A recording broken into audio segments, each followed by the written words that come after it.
Ինչ անել, եթե օծանելիքից մաշկը սկսում է քոր գալ։ Դա ասեմ, որ օծանելիքի ազդեցությունը մաշկի վրա կարող լինի տեղային, այսինքն այն հատվածներում, որտեղ որ օգտագործել ենք, սկզբում կարող առաջանա կարմրություն, թեթև մաշկի գրգռվածություն եւ նաեւ քորի նշաններ։ Առաջին հերթին նախ կարևոր է, որ քոր առաջացնող պատճառը, այս դեպքում դա օծանելիքն է լինելու, դրա օգտագործումը կիրառումը վերացնենք։ Այսինքն, եթե մենք շարունակենք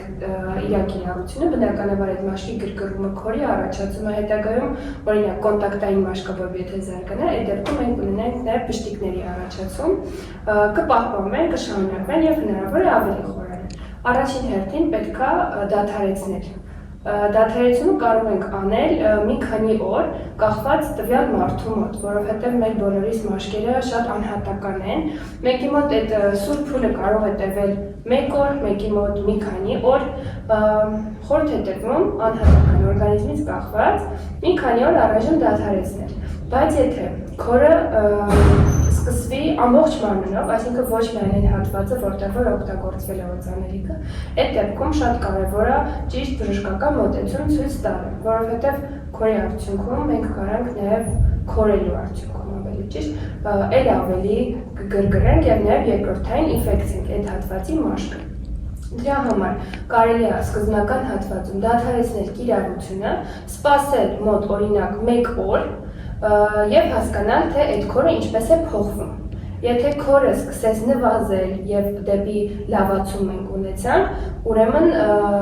խնդիր չունենք այստեղ բուժման հետ կապված։ Բայց եթե այդ քորը սկսեց պահպանվել եւ սկսվեց նաեւ մաշկի այլ գանգատներ եւս, այդ դեպքում բժշկի դիմելը արդեն պարտադիր կլինի։ Ինչպես տարբերել օծանելիքից առաջացած ցանը սովորական ալերգիից։ Ինչպես տարբերել։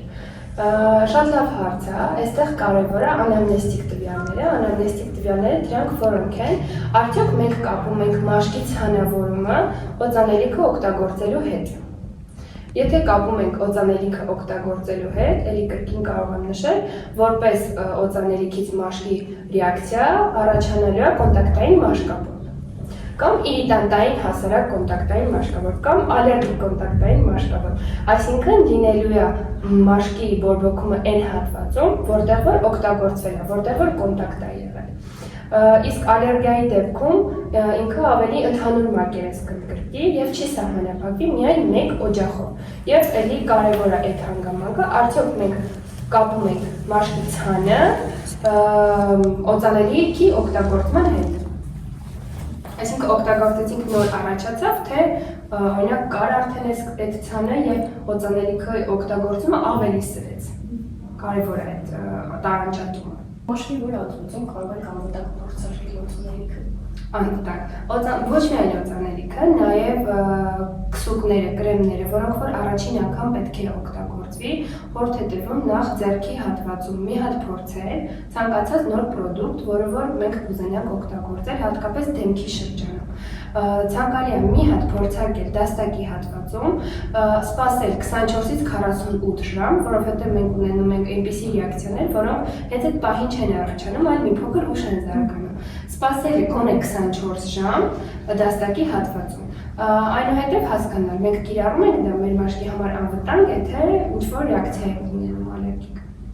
Есть, когда можно начать использовать духи? Ընդհանրապես կոսմետիկ միջոցների տեսակետից ցանկալի է գոնե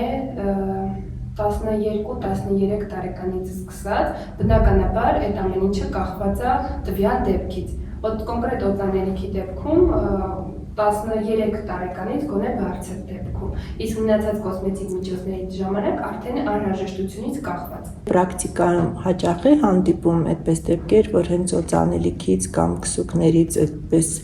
ալերգիկ կամ մաշկային գրգռվածություն։ Եվ օծանելիքներից եւ կոսմետիկ միջոցներից, հատկապես այն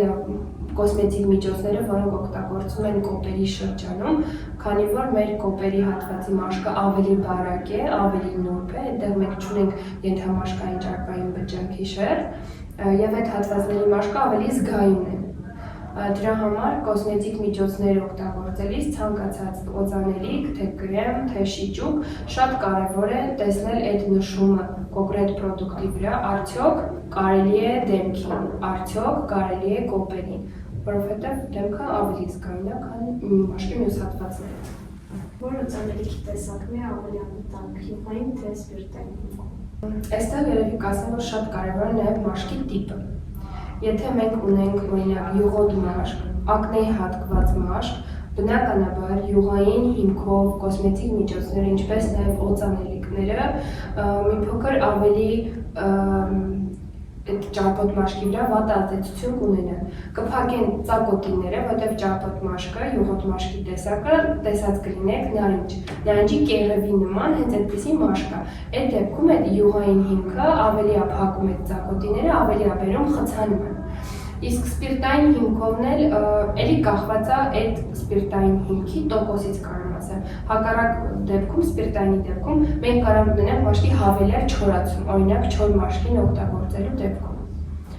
Մի քիչ անհատական է կախված մաշկի տեսակից։ Շատ կարևոր է, որ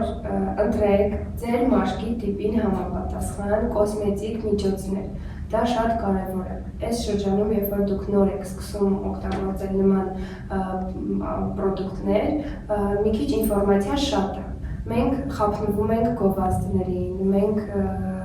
բրենդինգի, մարքեթինգի զոհ ենք դառնում, կոպիտ եթե ասեմ մի քիչ։ Նախ որոշեք ձեր մաշկի տիպը, արդյոք յուղոտ է, արդյոք չոր է, թե կոմբինացված է։ Եվ անպայման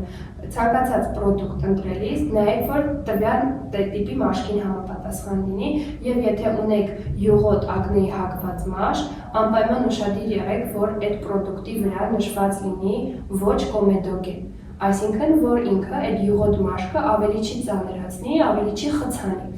Իսկ օրինակ չոր մաշկի դեպքում ուշադիր եղեք, որ իր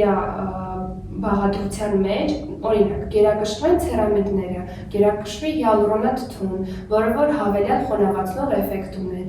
Խուսափեք սպիրտային շատ բաղադրություն ունեցող պրոդուկտներից, դա կլինի օծանելիք, դա կլինի կրեմ, արևապաշտպան, տոնային քսուկ կապ չունի, էլի։ Շատ կարևոր է բաղադրությանը նայել։